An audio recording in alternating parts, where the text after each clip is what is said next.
Birshut Moray Berabotai, dans la paracha de cette semaine, c'est la paracha de Shoftim. Cette paracha-là, la Torah, elle nous demande de prévoir dans chaque ville et ville, avoir là-bas des juges et la police. Alors, vous savez très bien que ce que Hachem il demande à chacun de nous de mettre dans chaque ville des juges et la police, c'est quelque chose qui est un peu normal. Est-ce qu'on a besoin que la Torah nous le demande? Est-ce que la Torah vraiment, elle a besoin de nous demander de faire une chose pareille? C'est évident. On ne peut pas avoir une ville sans juge, on ne peut pas avoir une ville sans police. Il faut. Et surtout, comme j'ai dit ce matin, que même dans les villages, même chez les tribus africains, ils ont là-bas, même qui sont très primitives, ils ont des juges, ils ont les vieux sages qui les jugent, etc., etc. Donc on n'a pas besoin que la Torah nous le demande. Alors, il faut savoir une chose. Il y a un passouk qui dit,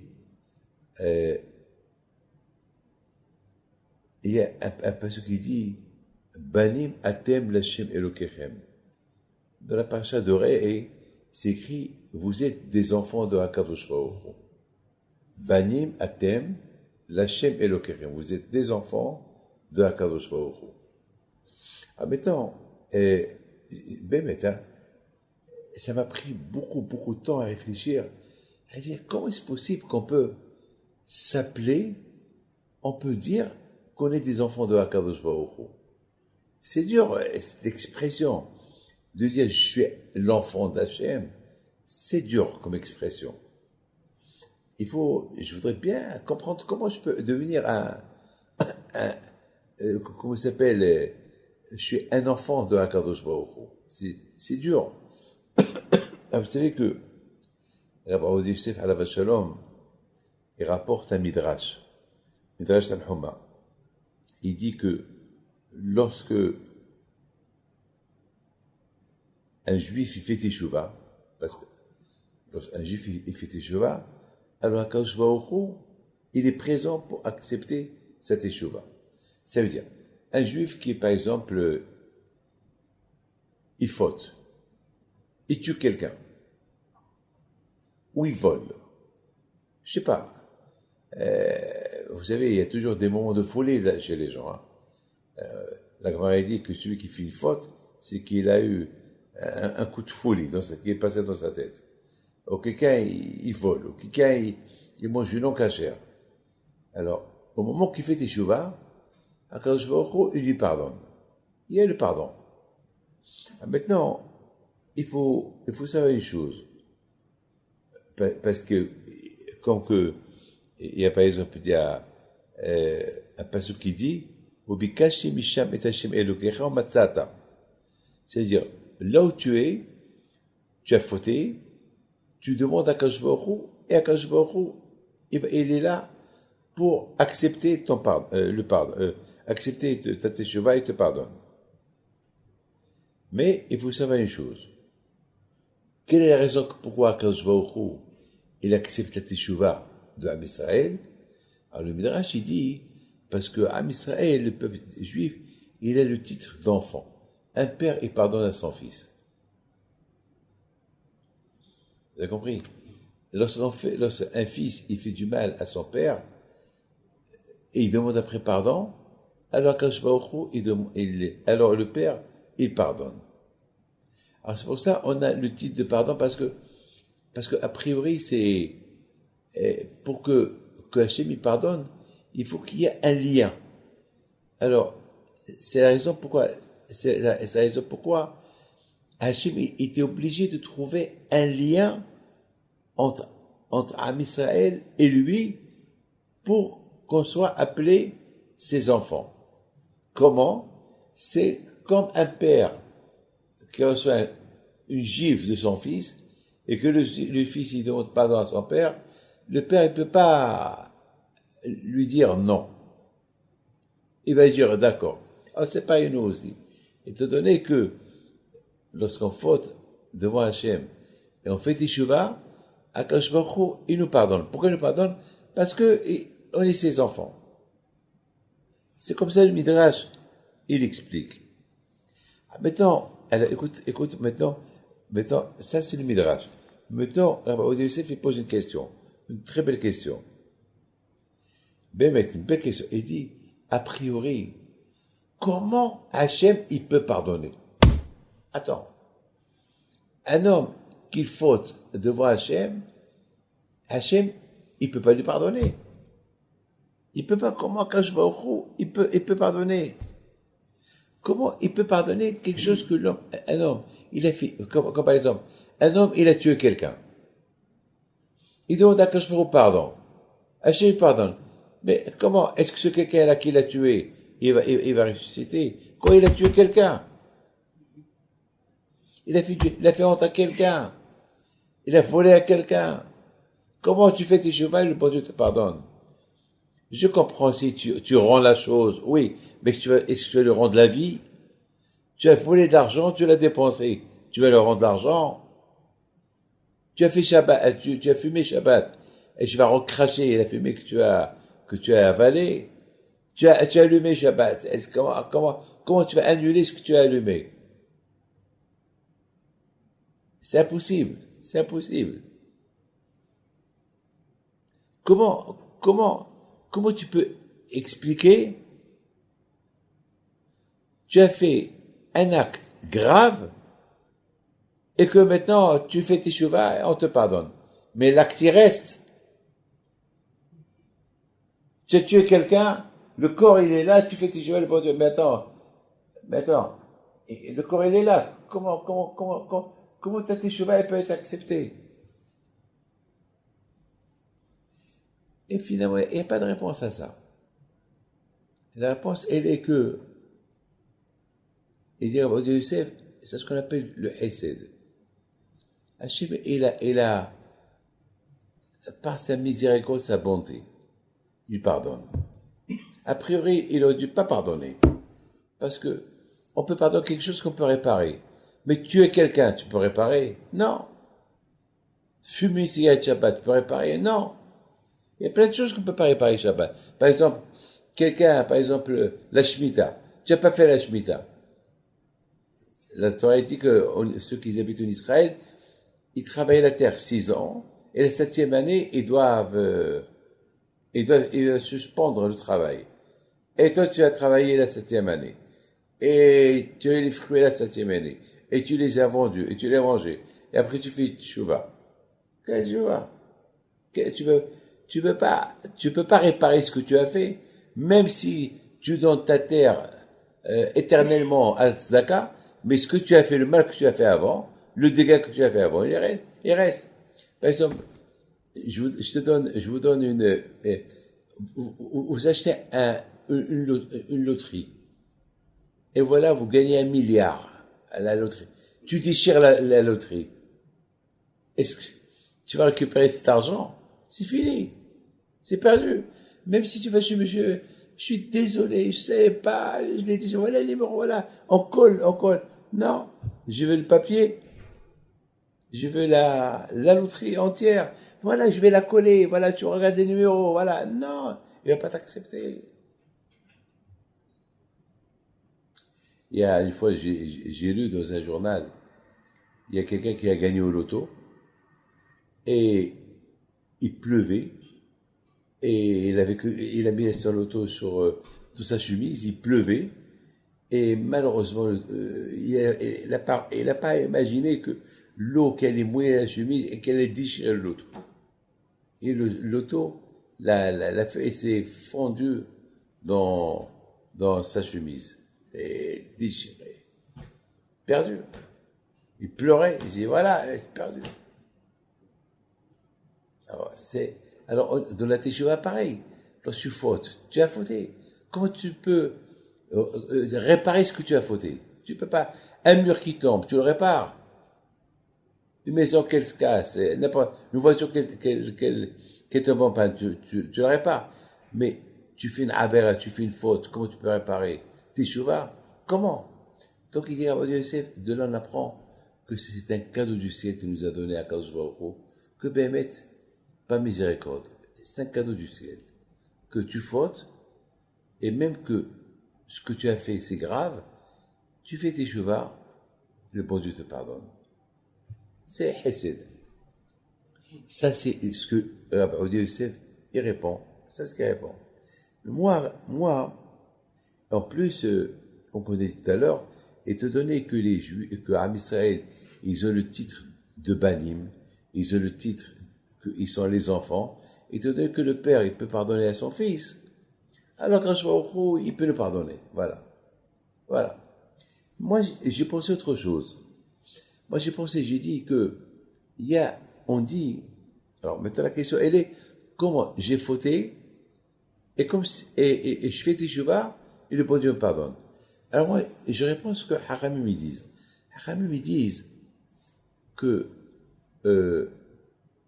un homme qui fait teshuva, que nolad d'ami, comme s'il vient de naître. Donc ça veut dire que si je suis considéré comme je viens de naître, ça veut dire que j'ai jamais fauté. Je viens de naître. Un homme qui a fauté et qui a fait teshuva, il est considéré, il n'est pas considéré ce qu'il était avant. Une fois qu'il a fait teshuva, il est maintenant un autre. C'est pas le David qui a fauté, c'est un autre David. Il y a le David qui a fauté, il y a le David qui n'a pas fauté. Le David qui a fauté, une fois qu'il a fait teshuva, il dit à Kadosh Baruch Hu, pardon pour tout ce que j'ai fait. Alors Kadosh Baruch Hu, il lui enlève le titre de David qui a fauté, et lui met sur lui un titre de David qu'il a, non, il lui met sur lui un titre de David qu'il a jamais fauté. Comme qu'il vient de naître. Est-ce qu'un bébé qui vient de naître, il faute? Non. Alors, ce monsieur-là qui vient de faire teshuva, il est considéré comme quelqu'un qui vient de naître, qui n'a jamais fauté, donc il a sur lui aucune faute. C'est de la folie. C'est de la folie. Ouais. Et je pense, c'est pour ça que la Torah dit, Banim, Atem Lachem Elohim, vous êtes les enfants. C'est quoi vous êtes des enfants? Des enfants qui viennent de naître. Un enfant, il y a, Ben c'est un enfant, Ish c'est un adulte, mais Ben c'est un enfant. Ça veut dire que la Kadosh Baruch Hu nous considère toujours, on est comme des enfants chez Kadosh Baruch Hu. Un enfant qui faute, est-ce qu'on lui dit tu as fauté? Non, c'est un enfant. Imaginez-vous un enfant qui a allumé la lumière Shabbat. Eh ben, il n'a pas fauté. Imaginez-vous que un enfant, tu lui mets une assiette de la viande taref. Il met ses mains dans l'assiette et il le met dans sa bouche. On ne dit pas qu'il a fauté. Il ne sait pas ce qu'il fait. Il ne sait pas ce qu'il fait. Donc, lorsque on fait teshuva, on dit que c'est comme un enfant qui a fauté, qu'on ne savait pas ce qu'on a fait, et puis à il ne calcule pas ce qu'on a fait. Vous vous rendez compte? Quelqu'un, il a tué quelqu'un, il demande à Kadosh Baruch Hu pardon, et à Kadosh Baruch Hu il lui pardonne. Alors la question se pose, comment il peut lui pardonner? Comment? Lui, il a tué ce quelqu'un il est mort, et il fait teshuva, il a réparé. Il a réparé quoi? Mais le mort, il est là.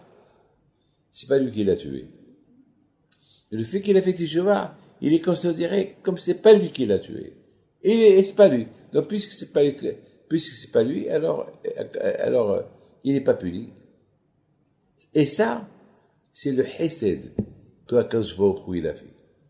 Et c'est ce qu'on appelle le Hesed. Ah, maintenant, il faut savoir une chose. Nous sommes aujourd'hui dans le mois de Elul. Aujourd'hui, c'est aujourd'hui. Elul. Alors, il faut savoir une chose. Aujourd'hui, mon cher Rabbeinu Alav Shalom, aujourd'hui, il est monté au ciel. Le Rosh Chodesh Elul, il est monté au ciel pour demander à Akadosh Baruch Hu qui pardonne au peuple juif pour le vaudor qu'ils ont fait. Et Moshe Rabbeinu, il est monté à Rosh Chodesh Elul, il est descendu le jour de Kippour. C'est-à-dire qu'il est resté là-bas 40 jours. 40 jours et 40 nuits, il est resté dans le ciel. 40 jours et 40 nuits.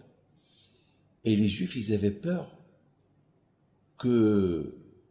Alors, Moshe Rabbeinu leur a dit, voilà, je vais monter encore pendant 40 jours. Alors, les Juifs, ils avaient peur qu'ils vont fauter comme qu'ils ont fait la première fois. Ils se sont trempés d'heures et ils ont fait le veau d'or. Alors, qu'est-ce qu'ils ont fait? Chaque jour, ils se levaient le matin, ils sonnaient le chauffard.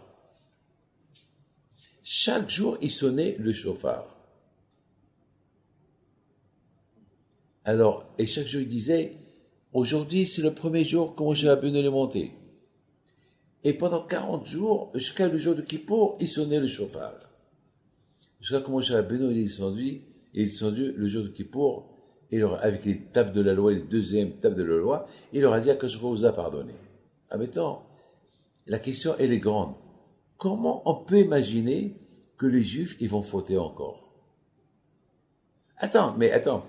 Les Juifs, la première fois, ils ont fait, après 40 jours que Moshe Rabbeinu, il est resté dans le ciel, ils ont fait le veau d'or. Ils ont vu qu'Hachem il allait les anéantir. Ils ont fait une grande teshuva. Comment on peut imaginer qu'encore une fois, ils allaient faire encore la faute du veau d'or? Comment? Comment?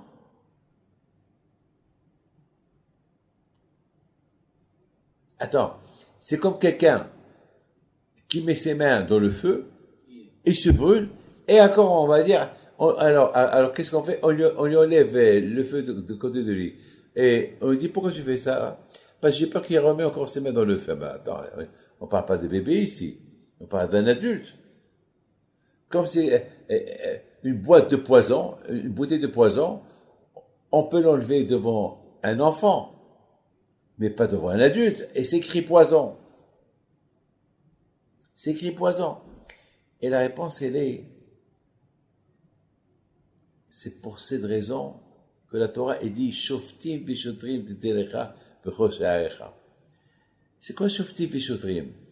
Parce que c'est vrai, c'est logique qu'il faut avoir la police et les juges.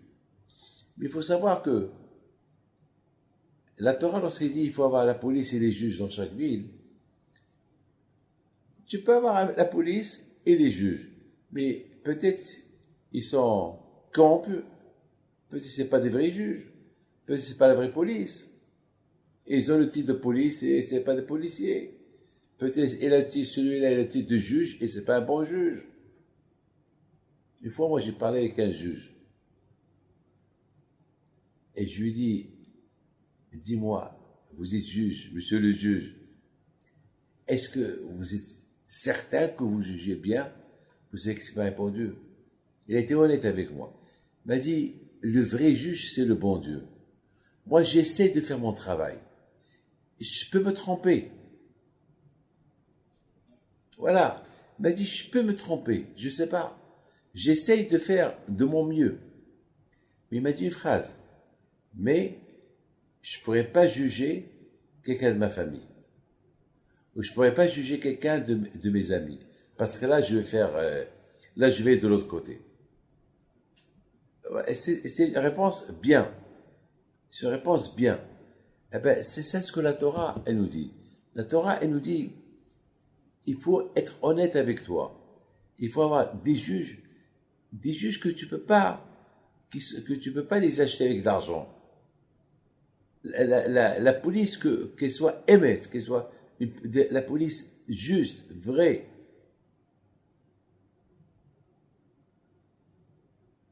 Et c'est ça ce que la Torah dit. Shoftim vishotrim titelecha b'chosh. C'est vrai, je peux faire teshuva, mais qui dit que je fais une vraie teshuva? Le tsar est très fort.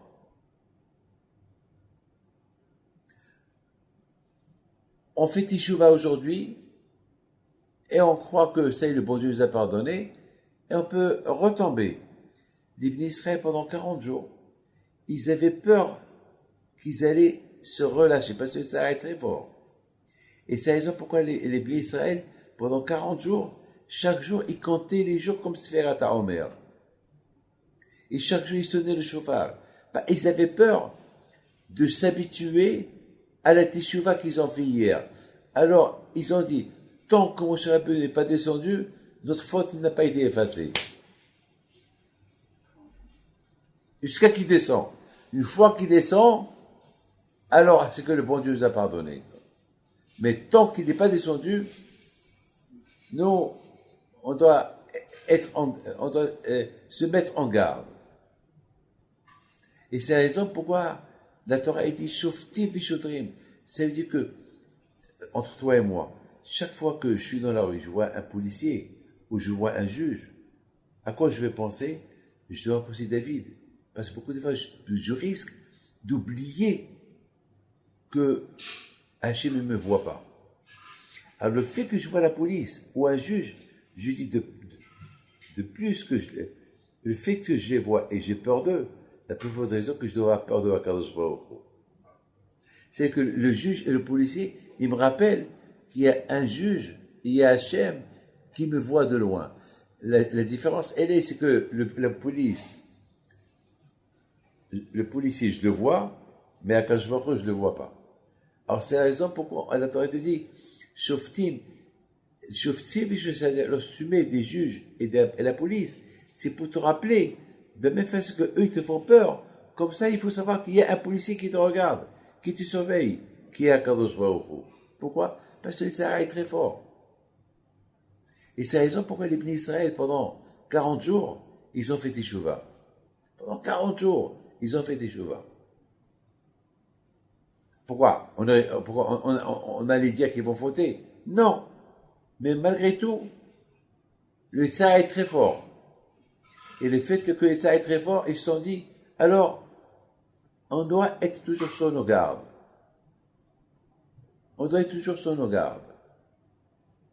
Alors, ce matin, j'ai posé quelque chose qui est très beau. Mais écoute ça. Vous savez que le mot Elul, les Ba'alei Moussar, ils disent que Elul, c'est du verbe Loul. C'est quoi Loul? La cage. La cage où on met les poulets pour les prendre à l'abattoir et les tuer. Loul. Ça veut dire quoi? Ça veut dire que la cage, ça veut dire que le mois des Loul, on est considéré comme si on est dans une cage et on ne sait pas où, on ne sait pas qu'est-ce qui va être de nous. Le problème pourquoi la Teshuvah, elle est caduque, elle n'est pas à 100% bien, parce qu'on se dit, ah ben, j'ai 67 ans, et chaque année j'ai peur, voilà, je suis vivant. Le fait qu'on est vivant, alors, on perd un peu le sens de la Teshuvah. Mais d'autre côté, il faut se rappeler, mais tu as eu des copains qui sont morts. Comme vous. Vous avez eu des amis qui sont morts cette année quand même. Voilà, ça fait un mois, il y a la mort de quelqu'un que vous connaissez bien. Vous voyez, il était jeune en plus, le pauvre. On a été le voir ensemble à l'hôpital. Comment il s'appelle? Yeshua Michael Abraham Meyer. Yeshua Michael Abraham Meyer. Ben Mazal. Ben Mazal, le pauvre. Tout le monde entier a prié pour lui. Et à la fin, il est mort. Et tout le monde avait espoir qu'il allait vivre. Il était jeune, quel âge il avait? 51 ans, le pauvre. Il a laissé une femme très jeune, avec 4 enfants. Regardez, il était jeune, je me rappelle, il n'avait rien du tout. Il y a 2 ans, il n'avait rien du tout. Je me rappelle, hein. Et soudainement, le pauvre, il est tombé comme ça. Et cette maladie, elle a tué le pauvre. Le pauvre. Vous voyez? Alors, lui, quand ça s'est décidé pour lui de mourir? À Rosh Hashanah. C'est-à-dire que le mois des Louls, c'est la cage. C'est la cage. On les considère tous dans une cage. Mais écoute bien ce que je vais te dire. Ah, maintenant, la cage. Tant qu'on est dans la cage, on ne sait pas si on va vivre ou on va mourir. On est dans la cage. Maintenant, la cage, elle s'ouvre. Alors, ou le shochet, il va attraper le poulet, il va l'égorger, ou au moment qu'il va le prendre pour l'égorger, le poulet se sauve. Donc, il a eu la vie sauve. Donc le Badilou, c'est la cage, on est tous à la cage. Maintenant, à Rosh Hashanah, où le bon Dieu va ouvrir la cage et tout le monde s'enfuit de la cage, ils vont rester vivants, ou bien il y a ceux qui vont être attrapés et c'est fini pour eux. Et c'est ça le mois des Louls. C'est la folie, hein, c'est ce que j'ai pensé ce matin. C'est ça le mois des Louls. Le mois des Louls, c'est la cage. La cage, en général, la cage, les poulets qui sont dans la cage, ils sont à destination pour mourir. Mais maintenant, beaucoup de fois, ça peut arriver. Au moment que tu ouvres la cage, il y a ceux qui vont échapper, ils vont se sauver. Mais il y a ceux qui vont être attrapés. Vous savez qu'est-ce qu'il dit à Bithak Blazer? À Bithak Blazer, il dit comme ça, il dit que à quoi on compare le jour du jugement de Rosh Hashanah? Il dit on compare à le propriétaire d'un troupeau qu'il veut vendre son troupeau, il veut vendre des vaches, des moutons, et il voit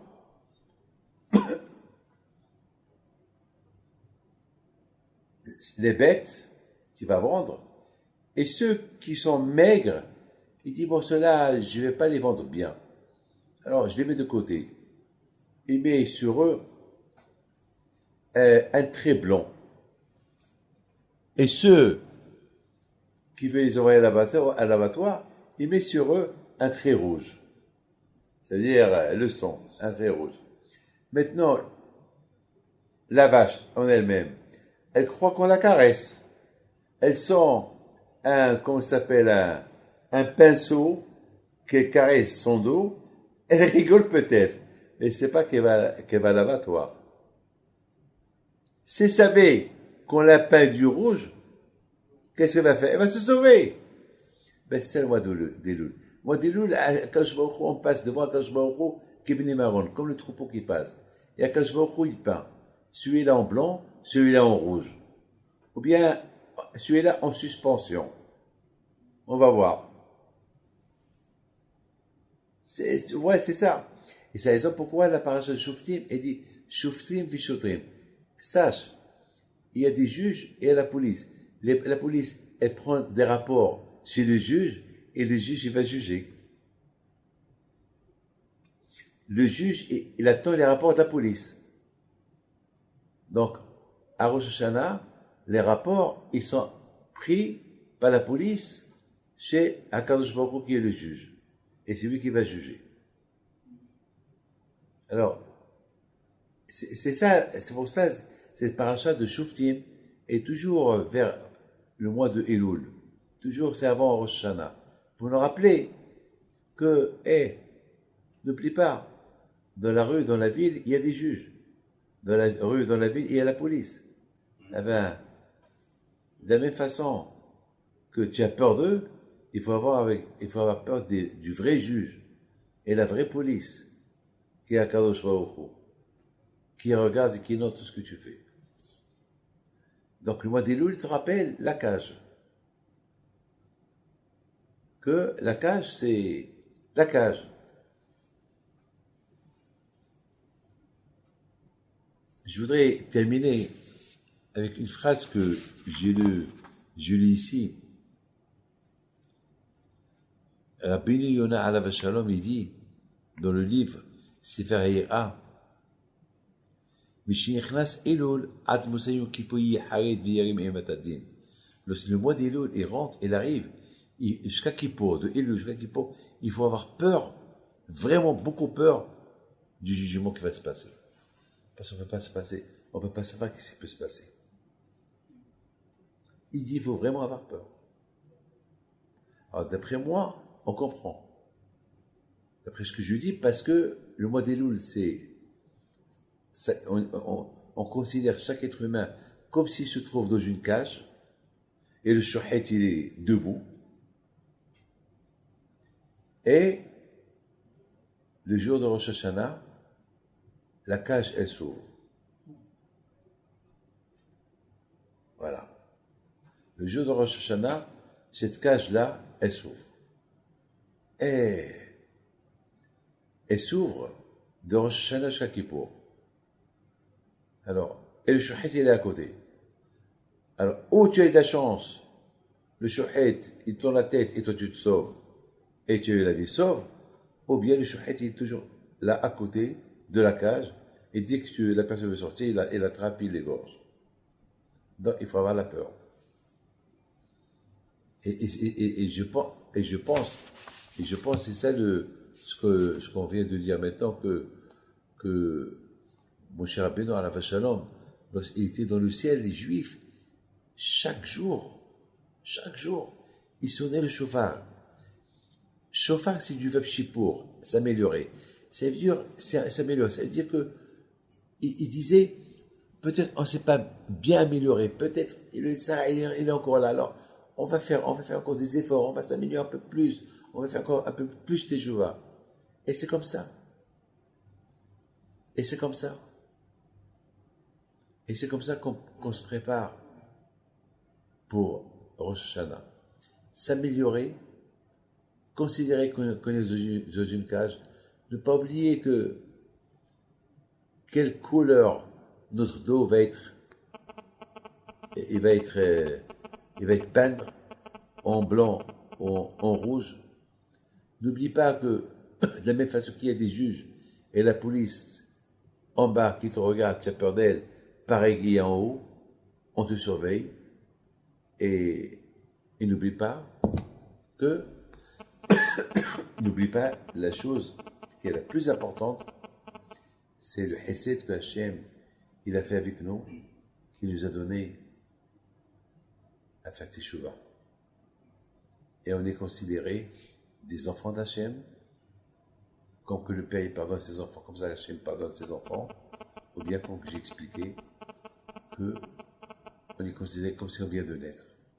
Ici on vient de naître, donc c'est pas moi qui a fait cette faute. C'est pas moi qui a tué.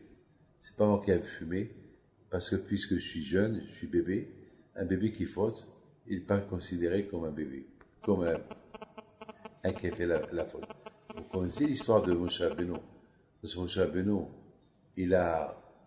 Paro, il a élevé, il a voulu tester ce qu'il est intelligent ou pas. Parce que il paraît qu'il a pris sa couronne, il l'a mis sur sa tête. Alors, ils ont dit à Paro, peut-être c'est lui qui va prendre ta place un jour. Et il a eu peur. Alors, il y a eu quelqu'un qui a dit, mais c'est un bébé, il ne sait pas ce qu'il fait. Alors, elle a dit, on va le tester. Comment on va le tester? On va prendre un diamant, on va le mettre dans le feu, parmi les braises de feu. Si ses mains ils vont vers les diamants, c'est qu'il est intelligent. C'est que vraiment, il cherche ta peau. Et si il prend une braise de feu, c'est que c'est un bébé, il ne sait pas. Et après, voilà, il a pris le feu. Et alors, s'il a mis ta couronne sur sa tête, il n'a pas fait exprès. Ah ben, c'est ce qu'ils ont fait. Et Moshe Rabbeinu, il a dirigé ses mains vers le diamant. Et le malach, qu'est-ce qu'il a fait? Il a poussé les mains de Moshe Rabbeinu, il a pris une braise de feu, il l'a mis dans sa bouche, et c'est pour ça que Moshe Rabbeinu, il bégayait. Vous comprenez? Un enfant, voilà, un enfant.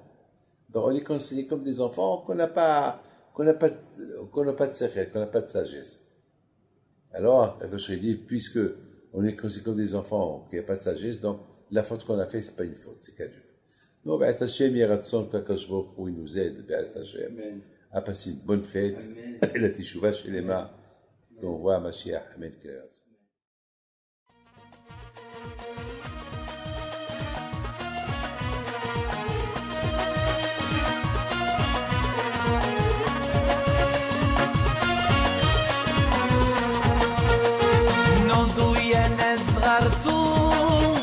على ربيع حيم بنتو وقف لنا زي خو